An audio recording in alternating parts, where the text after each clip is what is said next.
Hello everyone, welcome to this powerful session. आज हम EMI और एसी पढ़ने वाले। जनवरी अटेम्प्ट के जितने सवाल थे सब हम डिस्कस करेंगे। आपको पूरा ब्लूप्रिंट बताएंगे किन किन टॉपिक्स से कितना वेटेज था, कैसा पैटर्न आया, कैसी तैयारी आपको रखनी चाहिए और नेक्स्ट अटेम्प्ट के लिए आपका क्या डायरेक्शन होना चाहिए, वो सब हम देखेंगे आज के लेक्चर में। तो आइए, लेट्स बिगिन द जर्नी। सबसे पहले अगर हम ईएमआई चैप्टर का पूरा क्वेश्चन बाय क्वेश्चन एनालिसिस करते हैं तो देखिए हमें क्या मिलता है। मोशनल ईएमएफ से 4 सवाल थे। मोशनल ईएमएफ से सबसे ज्यादा सवाल थे ईएमआई चैप्टर में। मतलब motional EMF is the new favourite बच्चों। इससे सबसे ज्यादा देखो सवाल पूछे जा रहे हैं। फिर उसके बाद calculation of flux, calculation of EMF, Faraday law application पे 3 सवाल थे। एल आर सर्किट पे आपको 2 सवाल देखने को मिले हैं।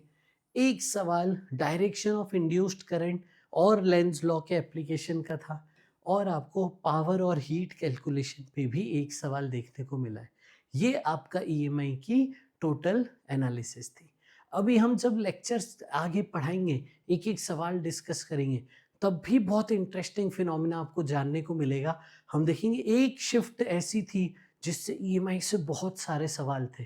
कौन कौन से सवाल थे आइए आगे देखेंगे। एसी की अगर मैं बात करूं, ऑल्टरनेटिंग करंट, तो ऑल्टरनेटिंग करंट में power factor, reactance calculation, impedance calculation, इस टॉपिक पे 2 सवाल थे। रेजोनेंस एलसीआर सर्किट में इस पे एक सवाल था। एलसी ऑसिलेशन पे एक सवाल था और RMS value of the linear function पे एक सवाल था। अगर आप इन दोनों ईएमआई एसी टॉपिक के सारे सवाल मिला दिए जाए तो अप्रोक्सीमेटली हर शिफ्ट में यू कैन एक्सपेक्ट कि 2 सवाल इन दोनों टॉपिक से मिला के आपको देखने को मिल सकते हैं। तो यू कैन प्लान अकॉर्डिंगली कि कैसे आपको तैयारी करनी है। आइए 21 जनवरी के पहले शिफ्ट का ईएमआई का सवाल, लेट्स लुक इनटू इट। ये सवाल क्या कह रहा है। 1 मीटर लॉन्ग मेटल रॉड है ए बी और ये मूवमेंट कर रही है। रॉड मैग्नेटिक फील्ड में मूवमेंट कर रही है। ये ध्यान आ जाता है मेरे को मोशनल ईएमएफ सवाल पढ़ते से ही कि इसमें मोशनल ईएमएफ लगेगा। पता है आगे पढ़ने से पहले ही मेरे दिमाग में क्या क्या प्रोसेसिंग चल रही है कि मोशनल ईएमएफ हो जाएगा आपका बी एल वी। ये मेरे दिमाग में पहले से चल रहा है। करंट आपका हो जाएगा ईएमएफ अपॉन रेजिस्टेंस, यानी B L V upon resistance. ये सब दिमाग में डायग्राम देखते से ही प्रोसेसिंग चालू हो जाती। आइए let's read it ahead. Length आपको देखो बेटा 1 मीटर दे दी गई है। Area of the circuit perpendicular to the magnetic field, ठीक है। यहाँ पे जो मैग्नेटिक फील्ड है वो इस सर्किट से परपेंडिकुलर है और मैग्नेटिक फील्ड की आपको वैल्यू दी गई है 0.1 tesla. If the resistance is 2 ohm, resistance भी दे दिया है। The force needed to move the rod with constant speed, force needed to move the rod with constant speed. आइए इसको मैं कंप्लीट सेटअप को आपको बता देता हूँ। सोचो बच्चों, यहाँ पे मेरे पास एक रॉड है, ठीक है। सोचिए यहाँ पे मैं एक रॉड कंसिडर कर लेता हूँ। यस, ये एक रॉड है। गॉट इट बच्चों। स्पीड v से जा रही है, क्रॉस में आपकी मैग्नेटिक फील्ड है। सबसे पहले बताओ यहाँ पे मोशनल ईएमएफ कैसे जनरेट होगा। राइट हैंड रूल से आप सोचते हो प्लस क्यू पे velocity v, magnetic field cross में है तो क्यू वी क्रॉस बी ऊपर की तरफ, तो पॉजिटिव चार्ज ऊपर इकट्ठा हो जाएगा, यानी आपकी जो बैटरी बनेगी वो ऐसे बनी है। करंट का डायरेक्शन कैसा होगा, करंट इस तरीके से लूप में घूमेगा। मैग्नेटिक फोर्स का डायरेक्शन कैसा होगा, मैग्नेटिक फोर्स आप राइट हैंड रूल लगाओगे तो आई एल क्रॉस बी करोगे, इस तरफ आपका मैग्नेटिक फोर्स होगा जो वायर के चलने को अपोज कर रहा होगा।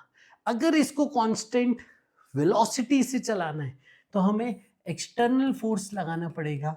वही एक्सटर्नल फोर्स आपसे पूछा जा रहा था, इसको आप मैग्नेटिक फोर्स के बराबर करेंगे।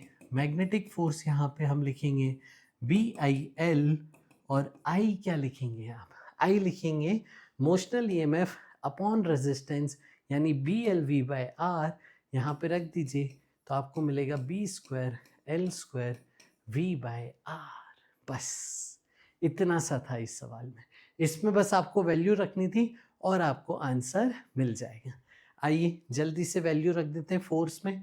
Force will be equal to B square which is 0.1 का square L square into V speed 1.5 divided by R, what is R 2, तो डिवाइड बाय 2। आइए बच्चों इसको जल्दी से सॉल्व करें। तो 1.5 इज 3/2, 3/2/2, 3/4 इंटू ये हो जाएगा आपका 10 की पावर -2 विच इज 0.75 इंटू 10 की पावर -2। कोई है ऑप्शन में? नहीं, 7.5 है ऑप्शन में। यानी आप इसको लिख दीजिए 7.5 इंटू 10 की पावर -3। तो the correct option is option 3। Got it बच्चों?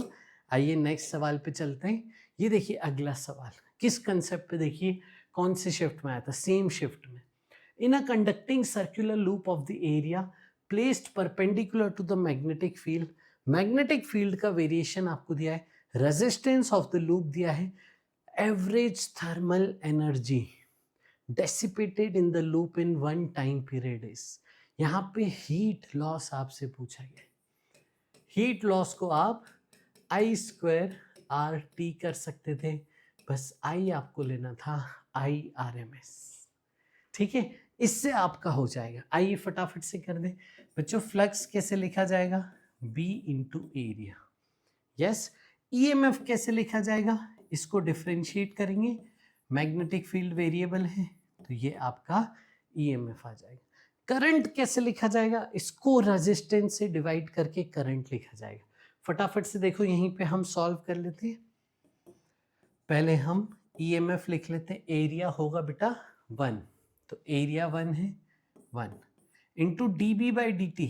बच्चे साइन का डिफ्रेंसिएशन हो जाएगा cos 100t into chain rule लगाना ना भूलिए, इंटू 100 भी आप करेंगे तो ये हो जाएगा 100 cos 100t। ये आपका EMF आ गया। इसके बाद करंट रेजिस्टेंस से डिवाइड कर देते हैं सर। ये देखिए तो करंट आ जाएगा EMF अपॉन रेजिस्टेंस, तो 100/100 1 बचेगा इंटू cos 100t। अब इसकी RMS वैल्यू बताइए।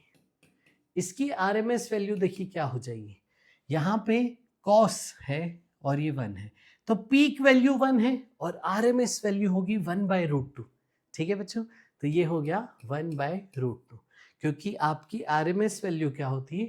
RMS वैल्यू होती है बेटा पीक वैल्यू डिवाइडेड बाय √2। तो आपका ये RMS पीक/√2 आ गया। अब यहाँ पे हम वैल्यू रख के सॉल्व कर लेंगे। आइए कम ऑन फटाफट से करते हैं। तो I² यहाँ पे 1/√2 का स्क्वायर इंटू R, यह आ जाएगा 100। टाइम क्या रखेंगे? ये टाइम है आपका 1 टाइम पीरियड, तो 1 टाइम पीरियड कितना होगा? 2π/ω।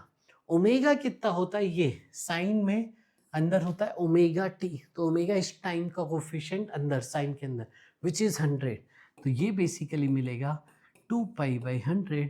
आइए यहाँ पे वैल्यू रख देते हैं, तो it will be equal to, देखिए सॉल्व करके क्या मिलेगा, 100 से 100 कट गया, 2π/2, आंसर इज पाई। यानी हीट आपको क्या मिलेगी? Pi, which is in option 2। Got it बच्चों? अगला सवाल आपकी कंप्यूटर स्क्रीन पे ये रहा। लेंज लॉ पे बेस्ड ये सवाल है। बहुत सवाल ऐसे आते हैं, अप्रैल अटेम्प्ट में भी 100% आपको ऐसे सवाल देखने को मिलेंगे। मोशनल EMF पे भी सवाल देखने को मिलेंगे, क्योंकि ये EMI का स्टैंडर्ड पैटर्न है। ये आपसे फंडामेंटल चैप्टर की पूछी जा रही है। ठीक है, लेंज लॉ का सवाल है, आ जाओ जल्दी से पढ़े। 3 आइडेंटिकल कॉइल्स हैं, C1, C2, C3। आपके पास 3 आइडेंटिकल कॉइल्स हैं, place such that they share a common axis. इनकी एक्सिस बेटा कॉमन है। आपको दिया है C1 carries I in anti clockwise direction, C3 carries I in clockwise direction. बच्चों C1 में एंटी क्लॉकवाइज है, C3 में क्लॉकवाइज है। पहले तो हमें देख कहाँ से रहे वो फिक्स करना पड़ेगा। मान लीजिए आप यहाँ से देख रहे हैं, तो जब आप यहाँ से देख रहे थे तो C1 में एंटी क्लॉकवाइज था और C3 में क्लॉकवाइज था। An induced current flows through C2, C2 में भी इंड्यूस्ड करंट आ गया, which will be in the clockwise direction. यानी इसमें एंटी क्लॉकवाइज दिखा, इसमें क्लॉकवाइज दिखा, इसमें क्लॉकवाइज दिखा। बच्चों यहाँ पे कंसेप्ट क्या है मैं आपको सिखा दूं। करंट कैरिंग लूप को मैं एक बार मैग्नेट की तरह ट्रीट करने वाला हूँ। करंट कैरिंग लूप को जब मैं यहाँ से देखूंगा तो मैं एक बार मैग्नेट की तरह ट्रीट करूंगा। अब हम अगर सामने से देखें, जैसे आप लोग बच्चों का, आप लोग यहाँ पे इस लूप को देख रहे हो, करंट किस डायरेक्शन में जा रहा है, राइट हैंड रूल घुमाओ, क्लॉकवाइज डायरेक्शन में जा रहा है। क्लॉकवाइज डायरेक्शन में जब भी करंट जाएगा तो आप जब इसको मैग्नेट बनाओगे तो नॉर्थ पोल अंदर की तरफ, साउथ पोल बाहर की तरफ, आपको साउथ पोल दिखेगा। अगर बच्चे एंटी क्लॉकवाइज डायरेक्शन में मैं मानूं करंट जा रहा है तो अंगूठा बाहर आएगा, यानी इसका मैग्नेट जब बनाएंगे नॉर्थ पोल बाहर की तरफ आएगा, आप लोग देखोगे तो आपको नॉर्थ पोल दिखेगा। यही लॉजिक से अगर ये ऑब्जर्वर को इसका मैग्नेट दिखे तो एंटी क्लॉकवाइज में नॉर्थ पोल दिखेगा, क्लॉकवाइज में साउथ पोल दिखेगा, इसमें भी क्लॉकवाइज है तो यहाँ से देखने पे साउथ पोल दिखेगा। तो ये तीनों के मैग्नेट बन जाएंगे। अब यहाँ पे अट्रैक्शन रिपल्शन के बारे में मैं डिस्कशन करूं कि इनके बीच का अट्रैक्शन और रिपल्शन कैसा हो रहा है। तो इन दोनों के बीच में देखिए अट्रैक्शन है और इन दोनों के बीच में देखिए रिपल्शन है। यस बच्चों, सही कह रहे हैं। इसका मतलब क्या हुआ, देखो ये फोर्स कब डेवलप होगा, है ना, सोचना आप जरा। अगर मैं दो लूप को पास पास लेके आता हूं तो लेंज लॉ कहेगा अपोज करिए, पास नहीं आने दीजिए, तो इनके बीच में रिपल्शन क्रिएट होगा। अगर मैं दो लूप को दूर दूर लेके जाता हूं तो लेंज लॉ कहेगा दूर नहीं जाने देना है, पास बुलाएगा, अट्रैक्शन पैदा होगा। तो दूर जाने नहीं देना है और पास आने नहीं देना है, अट्रैक्शन पैदा हो रहा है। मतलब C2 और C3 दूर जा रहे होंगे तभी इनके बीच में अट्रैक्शन पैदा हो रहा है। यानी C2 and C3 move away कर रहे होंगे, एक्सटर्नल फोर्स उनको दूर ले जा रहा होगा। यहाँ पे देखिए रिपल्शन क्रिएट हो गया, रिपल्शन क्रिएट हो गया मतलब कोई एक्सटर्नल फोर्स इनको पास ला रहा होगा, तभी लेंज लॉ इनके बीच का रिपल्शन प्रोड्यूस करेगा, इंड्यूस करेगा। यानी C1 एंड C2 ये पास आ रहे हैं, क्लोज, एक दूसरे की तरफ आ रहे हैं। आइए यहाँ पे कौन सा ऑप्शन सही है जल्दी से पढ़ते। C1 moves away from C2, गलत जवाब। C1 and C3 move with equal speed away from C2, दोनों अवे फ्रॉम C2, ये भी गलत जवाब, क्योंकि एक पास आ रहा है, एक करीब जा रहा है, एक दूर जा रहा है। C1 मूव्स टुवर्ड्स C2, सही है। C3 and C2 moves away, सही है। तो ऑप्शन 3 यहाँ पे सही हो गया। यहाँ पे इंपॉर्टेंट चीज थी अप्रोच जानना, लेंज लॉ का कंसेप्ट लगाना। आइए नेक्स्ट इसके सवाल पे चलते हैं। यहाँ पे देखिए what is the next problem, terminal velocity का सवाल है आपके सामने। This problem is of terminal velocity. Terminal velocity का कंसेप्ट मैं जल्दी से बता दूं जब तक आप फटाफट से क्वेश्चन पढ़िए।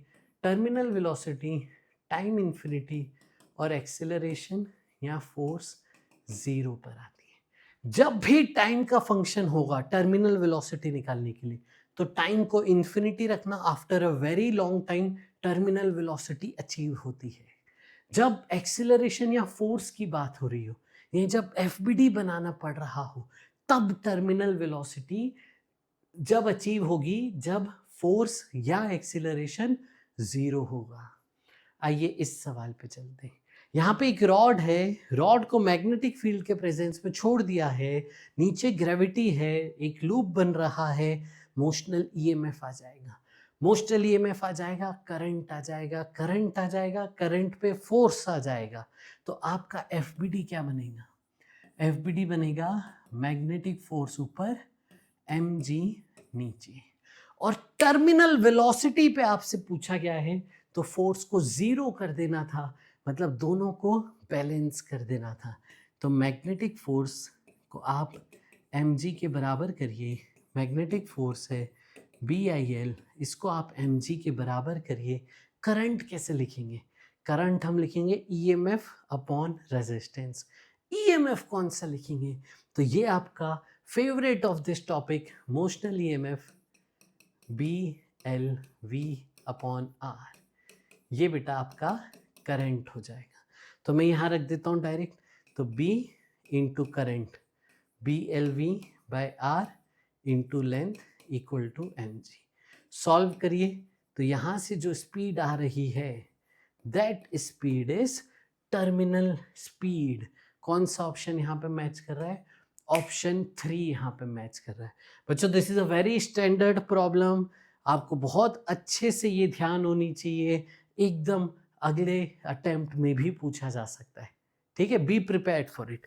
Inductance of the coil with turns 10 की पावर 4 टर्न्स, और इंडक्टेंस आपको दिया है 10 मिली हेनरी, और connected to a DC voltage of 10 volt with internal resistance 10 ohm। यहाँ पे एक कॉइल है 10 वोल्ट का, 10 ओम के साथ L कनेक्टेड है। LR सर्किट पे बेस्ड एक सवाल था। Yes, the energy density in the inductor when the current reaches 1/e of maximum value. Current जो है maximum value divided by E है, और आपसे पूछा है एनर्जी डेंसिटी बता दीजिए। एनर्जी डेंसिटी का क्या कोई फॉर्मेट दिया है क्वेश्चन में?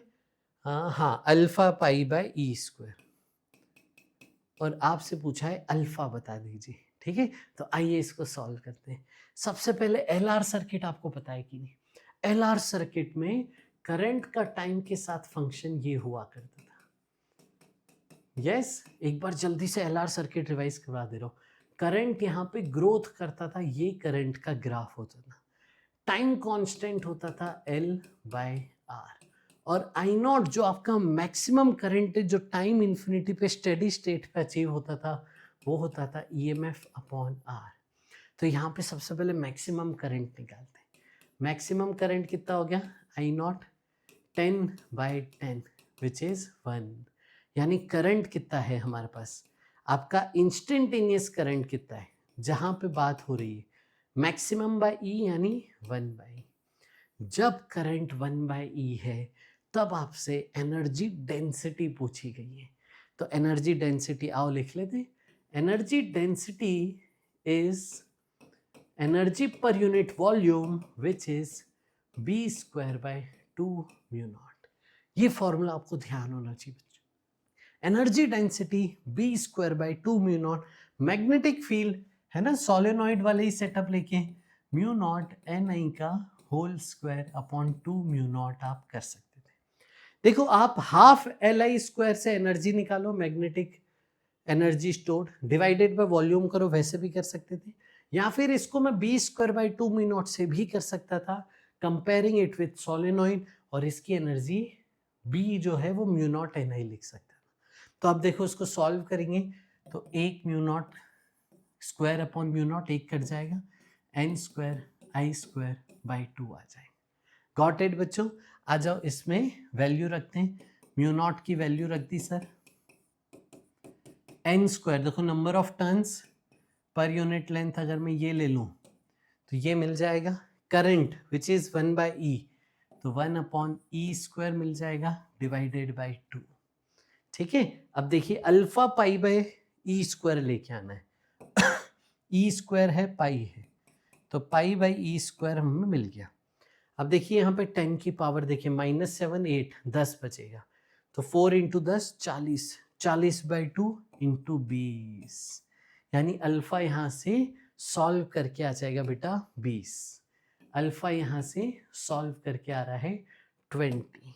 यस, ये मैंने number of turns per unit length की वैल्यू ली है या यूनिट लेंथ मान लिया है, तब मेरा ये सेटअप का आंसर है। नेक्स्ट सवाल फिर से LR circuit. Can you see LR circuit कितना पूछा जा रहा है? ठीक है, RC सर्किट, LR सर्किट, ये बच्चे भूल जाते हैं, एलसी सर्किट पढ़ते ही नहीं है। आज के लेक्चर में एलसी सर्किट पे भी सवाल है, तो इसलिए पूरा लेक्चर देखिएगा, सीख के जाइएगा, बहुत आपको सीखने को मिलेगा।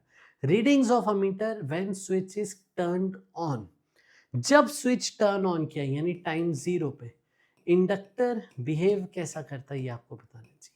Inductor behaves as open circuit.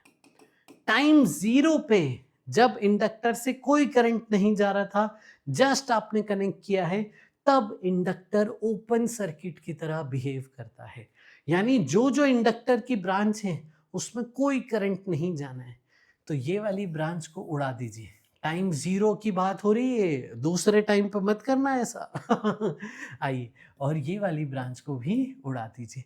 तो आपको क्या मिला यहाँ से? आपको मिला एक बैटरी और एक रेजिस्टर।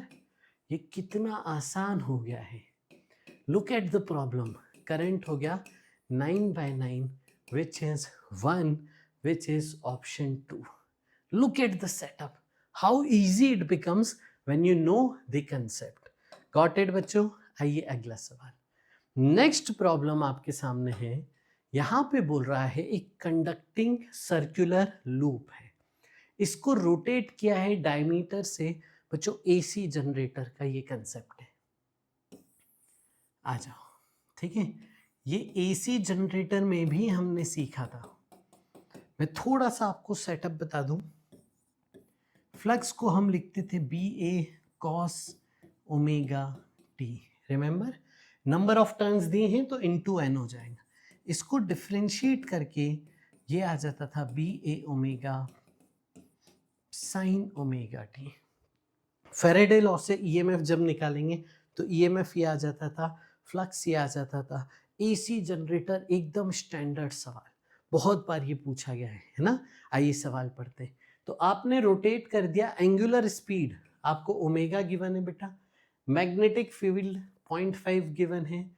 आपने बोला है जब लूप को 30 डिग्री से रोटेट कर दिया है, यहां से 30 डिग्री रोटेशन आपने किया है। द इंड्यूस्ड ईएमएफ की वैल्यू दी है आपको 115.4 मिली वोल्ट।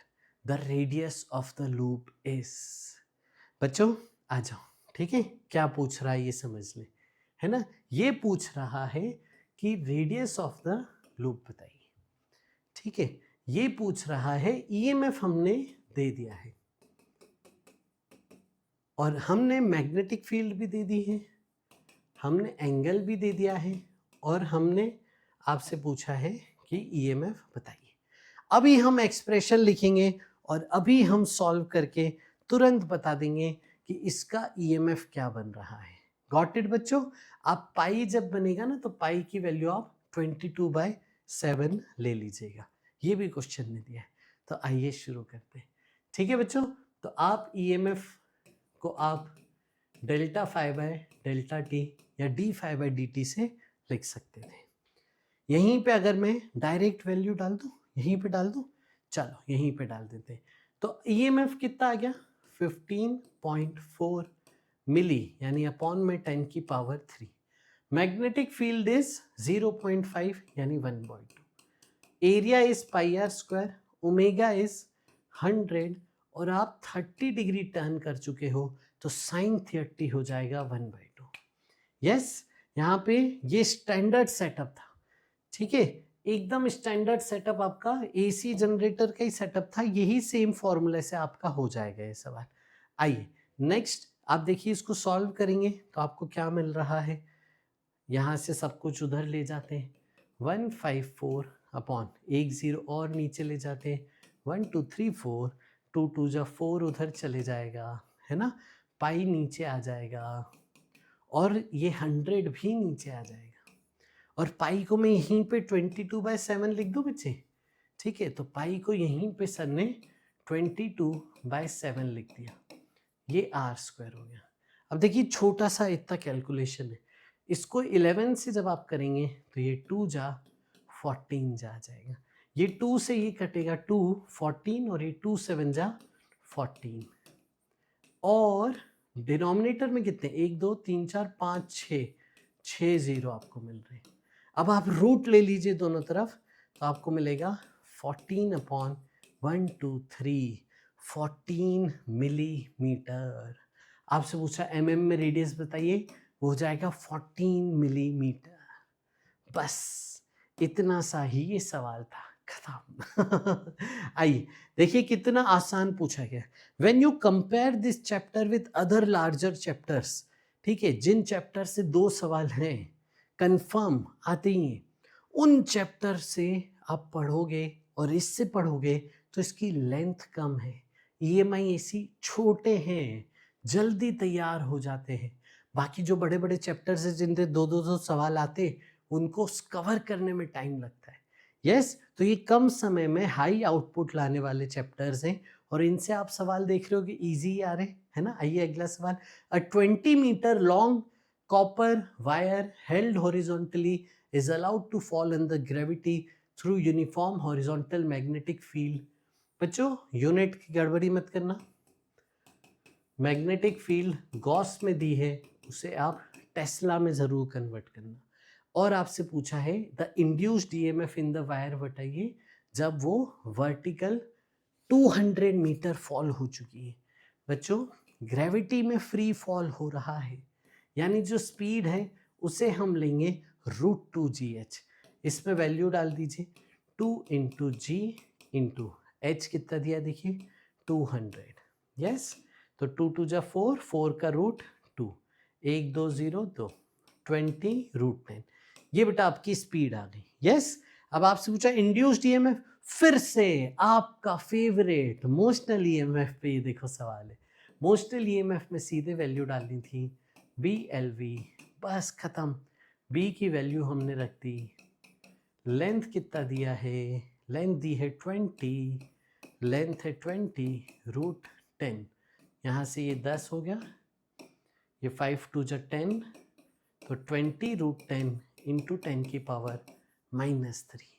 मिली में बात कर रहा है तो ये हो गया 20√10 मिली, यानी option 1 is the correct answer. अगला सवाल, next problem in front of you, ये रहा simple pendulum conservation of energy पर ये बेस सवाल था, प्लस इसमें मोशनल ईएमएफ भी इंक्लूड कर दिया गया था। तो दिस इज अ प्रॉब्लम जिसमें आपसे mechanics plus motional EMF 2 chapters का कॉम्बिनेशन करके, 2 चैप्टर्स को मिक्स करके ये सवाल बनाएंगे। आप देखिए सवाल क्या बोल रहा है। आप जब सिंपल पेंडुलम को देखते हैं तो सिंपल पेंडुलम ऑसिलेट करता है ना, छोटा सा एक आर्क बनाती है, वर्टिकल सर्कुलर मोशन में ऑसिलेट कर रहा है। ये आपकी एक्सट्रीम पोजीशन होती है जहाँ पे स्पीड 0, पोटेंशियल एनर्जी मैक्सिमम। ये आपकी मीन पोजीशन होती है जहाँ पे speed maximum, potential energy minimum. यहाँ पे आपसे बोल दिया गया है कि जो वायर है, देखिए आपको मास दे दिया है, आपको वायर लेंथ दे दी है और बोल दिया है वायर मेटेलिक ले लो। मेटेलिक वायर क्यों ले ली, ये मेटल क्यों बना दिया, क्योंकि मैग्नेटिक फील्ड के प्रेजेंस में मेटल की जब मूवमेंट होती है तो उसमें मोशनल ईएमएफ आ जाता है, पोटेंशियल डिफरेंस आ जाता है। अब आपसे क्या बोल रहा है, मैग्नेटिक फील्ड ये रही, the magnetic field direction is perpendicular to the plane of oscillation if the pendulum is released from an angle of 60 degree. यहाँ पे स्पीड 0 थी, with vertical then the maximum EMF induced is. बच्चों EMF induced क्या होगा, EMF induced क्या होगा बताओ बेटा, ईएमएफ इंड्यूस्ड क्या होगा, ईएमएफ इंड्यूस्ड क्या होगा। ये रोटेटिंग ईएमएफ वाला केस था। यहाँ पे आपकी जो रॉड है वो रोटेशनल मोशन कर रही है। जब भी रोटेटिंग ईएमएफ होता है, मोशनल ईएमएफ, उसका फॉर्मूला होता है B⍵L²/2।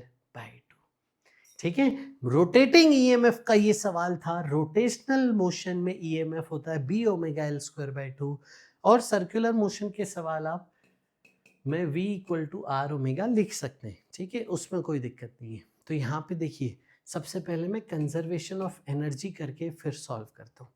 तो आइए, कंजर्वेशन ऑफ एनर्जी का कंसेप्ट आपको पता है कि नहीं, है ना। मैं जल्दी से इक्वेशन लिख लेता हूँ, फिर सिखा भी दूंगा कैसे आया। Half M V square equal to M G L 1 minus cos theta. जल्दी बताओ आपको ये पता है कि नहीं, ये आप फटाफट लिखते आना चाहिए, एकदम फटाफट लिखते आना चाहिए बच्चों। ये लेंथ है एल, कंप्लीट एल, और ये हाइट है एच। अगर ये 60 डिग्री आप ले लें तो ये भी तो रस्सी की लेंथ है एल, तो आप ट्रायंगल बनाइए। ये एल का कंपोनेंट लीजिए, ये हो जाएगा एल कॉस 60। यस, तो आप देखिए पूरी लेंथ है एल और ये वाली लेंथ है एल कॉस 60, तो ये बची हाइट कितनी हो जाएगी, तो कैपिटल एल में से ये छोटा माइनस करोगे, एल माइनस एल कॉस 60। ऐसे करके आपने हाइट निकाली। तो इनिशियली mgh पोटेंशियल एनर्जी थी, नीचे आया तो वो कन्वर्ट हो गई काइनेटिक एनर्जी में। फटाफट इसको सॉल्व करके स्पीड निकाल लेते हैं। फटाफट इसको सॉल्व करके स्पीड निकाल लेते हैं। आप देखिए 2 कट जाएगा, ये बचेगा हाफ। जी 10 दिया है, लेंथ कितनी दी है फटाफट से बता दो। लेंथ कितनी है 10 सेंटीमीटर, यानी 10/100। तो इफेक्टिवली v आ गया बेटा 1। यस, v1 आ चुका है। तो ओमेगा क्या होगा, लेंथ ओमेगा आ जाएगा यहाँ से 10। तो मैक्सिमम का क्या मतलब था कि यहाँ पे स्पीड मैक्सिमम कहाँ होगी, ओमेगा मैक्सिमम कहाँ होगा। तो जैसे जैसे नीचे गिरेगा स्पीड बढ़ती जाएगी, ओमेगा बढ़ती जाएगा, एकदम लोएस्ट पोजीशन पे ओमेगा मैक्सिमम होगा। इसीलिए जो आपको ईएमएफ बताना था, मैक्सिमम जो होगा वो लोएस्ट पोजीशन पे होगा, लोएस्ट की स्पीड निकालनी थी, इसीलिए हमने लोएस्ट तक कंजर्वेशन ऑफ एनर्जी किया। फिर ये वैल्यू देखिए यहाँ पे रख देते हैं, बी ओमेगा एल। एल क्या है बेटा, आपका लेंथ है 0.1 का स्क्वायर बाय 2। ये 2 से 2 कट गया। तो ये आंसर आ रहा है। ठीक है, इसको मिली में बताना है तो 1000 नीचे होना चाहिए, 100 से मल्टीप्लाई कर दो, 100 मिली वोल्ट। तो the correct answer is 100। This is a good problem, क्योंकि मिक्स कर दिए हैं दो कंसेप्ट। काफ़ी बच्चे अपने आप को अनकंफर्टेबल महसूस करते हैं जब दो कंसेप्ट एक साथ आते हैं। तो आइए, एक लॉन्ग सोलेनॉइड है जिसकी लेंथ आपको दी है 100 centimetre, radius of long solenoid दिया है आपको, टर्न्स पर यूनिट लेंथ दिए हैं 500, करंट दिया है आपको 10 साइन ओमेगा टी। एक सर्कुलर लूप, स्मॉल लूप, जिसका रेडियस, स्मॉल लूप का रेडियस है 1 सेंटीमीटर, उसको सेम एक्सिस पे कोएक्सियली एक बड़ा सोलेनॉइड था, उसके अंदर आपने एक छोटा सोलेनॉइड, सोलेनॉइड नहीं छोटा लूप, छोटा सा लूप, डिस्क मान लो आप, रिंग मान लो, छोटी सी रिंग आप एक्सिस के अलोंग लेके गए, स्पीड से लेके जा रहे हैं। अब आपसे पूछा है करंट बताइए, वो भी आरएमएस करंट बताइए थ्रू द लूप, लूप से बताइए। When the coil is inserted 10 centimetre inside the solenoid is, और उसका सेटअप भी दिया है आपको, अल्फा अपॉन √2 माइक्रो एम्पियर, और अल्फा आपसे पूछा है। तो बच्चों पहले तो विजुअलाइजेशन हो जाए कि यहाँ पे दिया क्या है। देखो एक लॉन्ग सोलेनॉइड है, उस पे आप एक लूप लेके जा रहे हैं, यहाँ पे इस लूप को हम शो कर देते हैं, ये लूप है आपका। यस, ये आपका लूप हो जाएगा। गॉट इट बच्चों, ये आपका लूप हो जाएगा। इसकी एरिया से मैग्नेटिक फील्ड भी तो पास करेगी, जो कि सोलेनॉइड की होगी। मैग्नेटिक फील्ड सोलेनॉइड की होती है μ0 Ni। तो इस एरिया से जो फ्लक्स पास करेगा वो होगा μ0 Ni into pi R square. लेकिन ये आर कौन सा, ये छोटे वाले का आर, जो लूप था ना इसका एरिया, इसके फ्लक्स की बात हो रही है। जब आप इसको डिफरेंशिएट करेंगे, फेरेडे लॉ लगाएंगे, तो ईएमएफ जो आएगा वो μ0 पाई आर स्क्वायर di/dt आएगा। ये आपका ईएमएफ आएगा जो इस लूप में जनरेट हो चुका है, और करंट आएगा फिर ईएमएफ अपॉन रेजिस्टेंस। तो पहले हम इसको ईएमएफ को कैलकुलेट कर लेते हैं। Mu naught N pi R square, R small वाला D I by D T. Solenoid के करंट को डिफ्रेंशिएट करिए तो 10 साइन का डिफ्रेंशिएशन हो जाएगा 10 cos omega T into omega. दोस्तों ये आपको ईएमएफ मिल गया डिवाइडेड बाय रेजिस्टेंस, तो करंट आपको मिलेगा mu naught N pi R square into 10 into omega cos omega T whole by resistance. अब इसकी आरएमएस वैल्यू आपसे पूछी है, यानी इसको √2 से डिवाइड कर देना पीक वैल्यू को, ये पीक वैल्यू है, इसको √2 से डिवाइड कर देना, you will get the answer. Simple है ना। तो आपका IRMS हो जाएगा mu naught N into pi R square into 10 omega by R √2। देखो बेटा कोई मिस तो नहीं किया हमने, 1 2 3 4 5 6 6 चीज़ हैं, 1 2 3 4 5 6 चीज़ें सब सही है सर। आ जाओ, अब वैल्यू रखनी पड़ेगी। 4 pi into 10⁻⁻7 into number of turns per unit length, small N दिया है 500 into pi radius of small, small का रेडियस है 1, तो 1/100 का square into 10 into omega, omega क्या दिया, ओमेगा दिया 1000, तो इंटू 1000 अपॉन रेजिस्टेंस, रेजिस्टेंस कहाँ दिया है, resistance of the loop is 10√2। फटाफट इसको सॉल्व कीजिए, कम ऑन, ठीक है, घबराना नहीं। देखो √2 को एज इट इज रहने देते हैं। अल्फा आपसे पूछा है, यहाँ पे ये ऑप्शंस दिए हैं, ठीक है, एक बार 10 की पावर देख लें, -7 1 2 3 4 5 6, ठीक है, 1 2 3 4 5 6, तो -7 + 6 -1 बचा, फिर 1 2 3 4 ऊपर चले जाएगा, तो -1 और -4, तो ये हो जाएगा -5, और ये एक नीचे 10 की पावर -6, उसके बाद ये 5 4 20, 5 4 जा 20, पाई पाई पाई स्क्वायर डिवाइडेड बाय √2, ठीक है। इसको देखिए माइक्रो में 10 की पावर -6 चला गया, √2 चला गया, अल्फा क्या आ रहा है 20 पाई स्क्वायर। बच्चों अल्फा इज 20 पाई स्क्वायर। फटाफट से अगर आपको करना हो तो याद होता है हमें पाई स्क्वायर की वैल्यू 10, पाई स्क्वायर अगर 10 है तो 20 इंटू 10 200, 200 के सबसे करीब 197, और आप 3.14 लेके मल्टीप्लाई करोगे अप्रॉक्स आंसर आ जाएगा 197। नेक्स्ट सवाल आपके सामने ये रहा, सर्कुलर लूप जिसका रेडियस है 7 सेंटीमीटर। आप देखो टाइप ऑफ प्रॉब्लम अलग नहीं है, ज़्यादा मिलते जुलते टाइप ऑफ प्रॉब्लम है काफ़ी।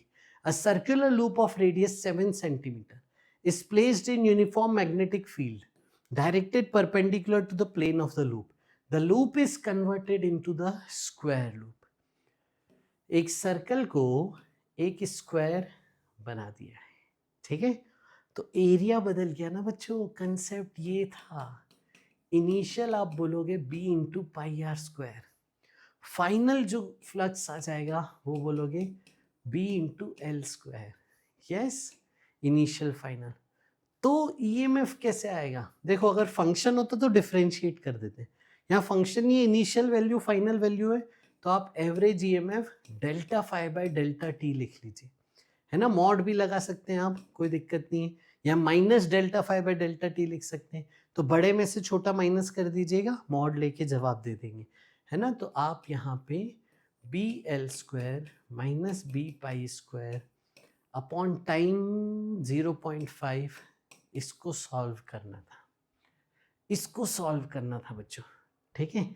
और ये जो कंडीशन दी है कि इसी लूप को इसमें कन्वर्ट किया है, तो ये कंडीशन का आपको लेंथ इक्वेट करना था, 2 पाई आर इसकी फुल लेंथ और इसकी लेंथ L 4 बार यानी 4L, तो L बेसिकली हो जाएगा पाई आर बाई 2, ये रख के सॉल्व करना था। आइए फटाफट से इसको कर लेते हैं, तो बी एल स्क्वायर यानी बी एल कितना है हमारे पास pi R by 2, pi R by 2 का whole square minus B into pi R square divided by 0.5, am I right बच्चों? कुछ छूटा तो नहीं हमसे? यस। फिर इसके बाद देखिए b कॉमन ले लीजिए, पाई कॉमन ले लीजिए, आर स्क्वायर कॉमन ले लीजिए, 0.5 बाहर ले लीजिए, आपको क्या मिला? पाई स्क्वायर में से एक पाई गया, एक पाई बचा, आर स्क्वायर चला गया, 2 का 4 बचेगा, -1 ये रहा। यस। अब एलसीएम ले लीजिए, तो pi -4 upon B pi R square, 4 into 0.5 2 हो जाएगा। अब इसमें बस वैल्यू रखनी है और आंसर आ जाएगा। ठीक है, तो आ जाओ फटाफट से वैल्यू रख देते हैं। रेडियस 7 दिया है, मैग्नेटिक फील्ड 0.2 दिए, तो 0.2 इंटू पाई इंटू 7/100 का square into pi -4 divided by 2। ठीक है, इसको सॉल्व करना है। ऑप्शन देख लें, ऑप्शन आपको 13.2, 1.32, 8.25, 6.6, काफ़ी गैप है ऑप्शन में, तो हम यहाँ पे देख सकते हैं क्या आ रहा है। ठीक है, थोड़ा अप्रॉक्सीमेशन भी लगा सकते हैं। अप्रॉक्सीमेशन अगर आप नहीं लगाना चाहें, आप पाई को 22/7 रख दीजिए। देखो आप यहाँ पे पाई को 3.14 भी रख पाओगे और 22/7 भी रख पाओगे। मैंने कैसे सोचा 7 रख दूं 22/7, क्योंकि 7 कट रहा है। ठीक है, तो आ जाओ 2/10, 22/7, नीचे का 2, 7 का स्क्वायर 49 डिवाइडेड बाय 100 का स्क्वायर 10 की पावर 4, पाई 22/7 -4। गॉट इट बच्चों? आ जाओ। अब देखो यहाँ से ये 2 से 2 कट गया, 7 से 7 कट गया, बचा हमारे पास 22 अपॉन 10 की पावर 5। 7 4 जा 28, 22 माइनस 28, 6/7, 7 से 7 कट गया। ठीक है, सही है, तो 6 2 जा 12, 6 2 जा 12, 13, ये रहा आपका आंसर। ठीक है, अब देखिए कौन सा मैच कर रहा है, 132 मिली वोल्ट में बताना है, मतलब 10 की पावर 3, तो इससे लिख सकते हो 1.32 इंटू 10 की पावर -3, तो मिली में 1.32, option 2 is the correct answer. ठीक है, आगे बढ़े जनाब।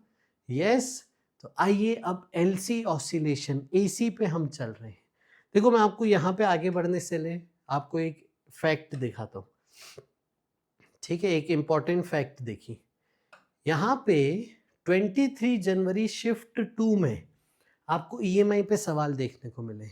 इसके बाद वाली शिफ्ट में, आई थिंक इसके बाद 4 शिफ्ट हुई थी, उसमें ईएमआई पे सवाल देखने को नहीं मिले। और आप सोचिए, है ना, मैं आपको एक इंटरेस्टिंग फिनोमेना और सिखाता हूँ। ठीक है, अगर मैं 22 वाली शिफ्ट पे जाता हूँ, 22 वाली शिफ्ट में अगर मैं जाता हूँ बेटा, 22 वाली शिफ्ट में गिनना आप, यस, आप काउंट कीजिएगा। ठीक है, 1 2 3, दिस इज सो अनयूजुअल। आपको एक ही शिफ्ट में ईएमआई के 3 सवाल देखने को मिले हैं। Can you imagine? क्या आप कभी ये इमेजिन करके किसी को सलाह दे पाओगे कि आपको एक शिफ्ट में 3 ईएमआई के सवाल देखने को मिले? थोड़ा सा लक फैक्टर ये हो रहा है कि हम जिस शिफ्ट में हैं उस शिफ्ट में कैसा बनाया गया पेपर, लेकिन हम अगर टॉपिक स्ट्रांग रखें, मैक्सिमम कवरेज रखें, तो आपको कोई भी शिफ्ट हो आप उसको अच्छे से नेविगेट कर पाओगे। आइए, a capacitor C first fully charged with potential difference V naught, C को आपने completely चार्ज कर दिया था, पोटेंशियल डिफरेंस V naught था, चार्ज Q naught मान लेते हैं। The charged capacitor is connected across an inductor having inductance L. In time t seconds, 25% of the energy of capacitor is transferred to inductor. बच्चों आप समझना, Q²/2C, ठीक है, ये कैपेसिटर की एनर्जी। कैपेसिटर को जब आपने इंडक्टर से कनेक्ट किया तो इसकी जो है एनर्जी वो 25% इंडक्टर को चली गई, तो इसकी खुद की कितनी बची? 75%। तो 75% लेफ्ट एनर्जी। ठीक है, तो जो Q²/2C है ये 75% है ऑफ इनिशियल एनर्जी। कैपेसिटर की इनिशियल एनर्जी का 75% ही फाइनली बचा। ठीक है, तो अब इसको देखोगे ना आप, तो चार्ज बन गया √3/2 क्यू नॉट। यानी इफेक्टिवली आपसे ये पूछा है कितने टाइम बाद चार्ज √3/2 टाइम्स हो जाएगा। ये √3/2 देख के दिल में इतनी ठंडक पहुंच रही है, क्योंकि अब मेरे को पता है साइन थीटा कॉस थीटा का फंक्शन होता है, वहां पे √3 आता है 30 या 60 पे, उसको मैं एंगल को बराबर करके टाइम निकाल लूंगा। कैसे सर? आ जाओ। Q = Q not sign omega T, या फिर Q = Q not cos omega T. ये चार्ज का फंक्शन हम लेते हैं किसमें? LC ऑसिलेशन में। L और C आपके यहाँ पे सेटअप है। आपका जो चार्ज है वो SHM करता है, या तो आप साइन का या कॉस का। साइन का कब लेते हैं? जब टाइम 0 पे चार्ज 0 होता है। कॉस का कब लेते हैं? जब टाइम 0 पे चार्ज मैक्सिमम होता है। हमें क्वेश्चन में ये दिया था कि शुरुआत में कैपेसिटर फुल चार्ज थे, तो ये वाला ले लेंगे। इसको √3/2 होना है किस में? कॉस में। कितने एंगल पे? 30 डिग्री पे। 30 डिग्री मतलब π/6 = ओमेगा टी, और ओमेगा क्या होता है? 1/√LC। इसको मल्टीप्लाई कर दें तो π/6 √LC। ये हमारा टाइम आ गया बच्चों। π/6 √LC ये हमारा टाइम आ गया। बस इतना ही करना था। आपने सोच लिया फाइनल चार्ज क्या है, उसको इक्वेशन में डाला और सॉल्व कर लिया। आइए, कैपेसिटेंस आपसे पूछा है, L दिया है, R दिया है, LCR सर्किट कैपेसिटेंस पूछा है। आपको बोला है मैक्सिमम करंट कब होगा। मैक्सिमम करंट कब होता है? बताओ बताओ बताओ। मैक्सिमम करंट होता है रेजोनेंस पे सर। रेजोनेंस पे ओमेगा की वैल्यू होती है 1/√LC। बस इतना ही आपको सोचना था, और ये सोच के आपको तुरंत आंसर आ जाएगा। Keep the values, keep the values बच्चों, है ना। आओ देखो कैसे। ओमेगा कितना दिया है? यहां से 100, तो ओमेगा की जगह 100। रूट एल कितना दिया है? 2, कोई मिल ही नहीं है, सिर्फ 2 है, तो ये रहा। इसको स्क्वायर कर दीजिए दोनों तरफ। यस, तो सी देखो क्या आ गया, ये रहा, है ना, +4। ऊपर जाएगा तो 5 × 10⁻⁻5। माइक्रो में देखेंगे तो क्या ये बेटा 50 माइक्रो आ गया बच्चों? क्या ये 50 माइक्रो आ गया? यस, इसका आंसर आ जाएगा सॉल्व करके 50 माइक्रो। गॉट इट बच्चों? मैक्सिमम करंट रेजोनेंस पे होता है, रेजोनेंस की फ्रीक्वेंसी यूज करके कैपेसिटेंस निकाला। अगला सवाल आपके सामने फिर से LCR सर्किट। LCR सर्किट से इतना घबराते थे बच्चे मैंने देखा बच्चे डर के LCR सर्किट छोड़ के चले गए। आप देखो LCR सर्किट में सिर्फ रेजोनेंस पूछा है, और यहाँ पे देखिए आपसे पावर फैक्टर पूछा है। पावर फैक्टर होता है cos phi R/Z, बस ये पूछा था आपसे। आ जाओ, Z क्या होता है बेटा? √R² + XL - XC का होल स्क्वायर। आप देखिए R कितना दिया है? 60, XL कितना दिया है? 70 -150 का स्क्वायर, ये बेसिकली 80 स्क्वायर 60 स्क्वायर, ये तो ट्रिपलेट्स हो गए, 100 आ जाएगा। तो cos phi is 60/100, यानी बेसिकली 6/10। इसको किसके बराबर करना है? α/10 के, तो अल्फा क्या हो गया? 6। बस इतना सा करना था। पावर फैक्टर सिर्फ फॉर्मूला बेस्ड आपका सवाल आया है। अब देखिए ये सवाल, ये ओरली कर सकते थे आपको अगर रिजल्ट याद हो तो। बच्चों, क्या आपको सॉ टूथ ग्राफ याद है? क्या आपको पता है ये वाला ग्राफ सॉ टूथ ग्राफ होता है, और इसकी आपको RMS वैल्यू याद है बच्चों? क्या होती है? RMS वैल्यू होती है I0/√3। अगर आपको ये कंडीशन याद थी ना, तो आप ये डायरेक्ट टिक कर सकते थे। कैसे? ये लीनियर एक्सप्रेशन है, लीनियर एक्सप्रेशन है तो लीनियर ग्राफ होगा, लीनियर ग्राफ की RMS वैल्यू I0/√3। कोई बात नहीं, अगर आपको नहीं भी याद है तो सॉल्व करना सिखाएंगे। RMS वैल्यू हम लिखते हैं √∫ I² dt upon integration D T. बस आओ करते हैं। तो 0 से t तक आप इंटीग्रेट कर दीजिए। ठीक है, देखो डिनोमिनेटर में तो t बचेगा और लिमिट लगा देंगे तो वो कैपिटल T आ जाएगा। आई स्क्वायर जब आप करोगे तो आपको मिलेगा आई नॉट स्क्वायर, और एक कैपिटल T का स्क्वायर भी बचेगा, वो नीचे integration small t square D T, limit 0 से कैपिटल T। ये हो गया आई नॉट अपॉन टी क्यूब, और इसका देखिए t क्यूब बाय 3 और लिमिट 0 से कैपिटल T। अब आप ध्यान से देखिएगा, कैपिटल T क्यूब कट जाएगा, बचेगा क्या, रूट में I naught by 3 which will be equal to I naught by root 3। Got it बच्चों? आया समझ में कैसे किया है? तो कोई भी फंक्शन दिया रहे, उस फंक्शन का आप इस तरीके से आरएमएस निकाल सकते हैं, लेकिन लीनियर फंक्शन का आप याद रखिएगा, सॉ टूथ ग्राफ का आप याद रखिएगा। I next, inductor stores energy 16 joule, half L I square आपको दी गई है 16, एंड डिसिपेट्स 32 वॉट पावर दिया है due to its resistance when RMS value 2 ampere and frequency flows. Sorry बच्चों, ठीक है यहाँ पे हीट लॉस हो रहा है और यहाँ हमें सर्दी हो रही है आई, तो आपका हाफ एल आई स्क्वायर किसके बराबर है? हाफ एल आई स्क्वायर 16 के बराबर है sir.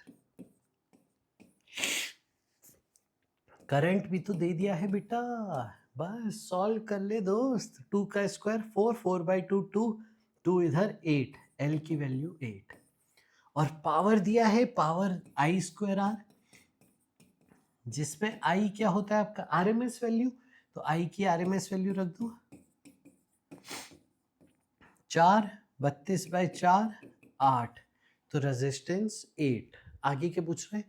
Ratio of inductive reactance to resistance is, ये पूछा है आपसे। इंडक्टिव रिएक्टेंस से omega L divided by R, देखो आर और एल तो सेम हो गए, बचा ओमेगा, यहाँ पे ओमेगा होगा 2 पाई एफ, और एफ कितना है बच्चों हमारे पास?